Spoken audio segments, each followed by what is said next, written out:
Yangiliklar.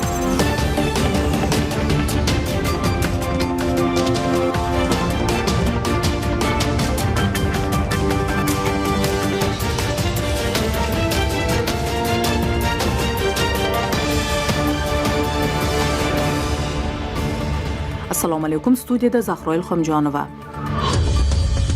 Ayni daqiqalarda Innovatsion rivojlanish agentligida MDH davlatlar innovatsion rivojlanish forumi bo'lib o'tmoqda. Tafsilotlarni muxbirimiz Nilufar Ahmedova telefon orqali yetkazadilar. Marhamat, efirdasiz.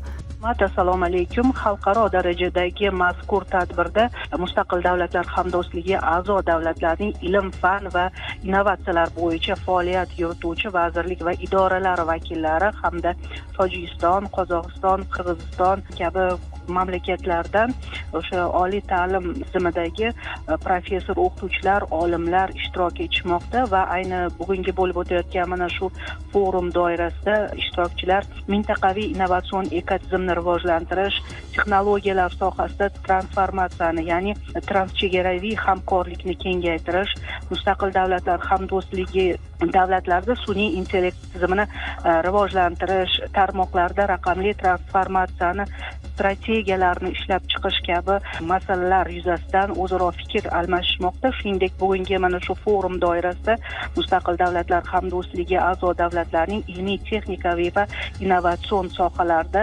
hamkorlik bo'yicha davlatlararo kengaytirilgan 35-yig'ilishi ham bo'lib o'tilishi kutilyapti. Unda asosan mana shu hamdo'stlik davlatlarining 2030-yilgacha innovatsion hamkorlik dasturini amalga oshirishning samarali mexanizmlari muhokama etiladi va yig'ilish davomida mana shu davlatlar o'rtasida ilmiy texnik salohiyatni yanada rivojlantirish, ilg'or texnologiyalar transferi, qo'shma ilmiy loyihalarni amalga oshirish, startap tashabbuslarini qo'llab-quvvatlash hamda innovatsion infratuzilmani kengaytirishga qaratilgan qo'shma chora-tadbirlar ishlab chiqilishi ko'zda tutilgan. Shuningdek, davlatlararo dasturning ustuvor yo'nalishlari doirasida mintaqaviy innovatsion ekotizimni rivojlantirish, ilmiy izlanishlar samaradorligini oshirish va innovatsion mahsulotlarning tijoratlashtirilishini rag'batlantirish bo'yicha ham aniq takliflar ishlab chiqiladi va o'ylaymizki, mazkur forum hamda 35-kengaytirilgan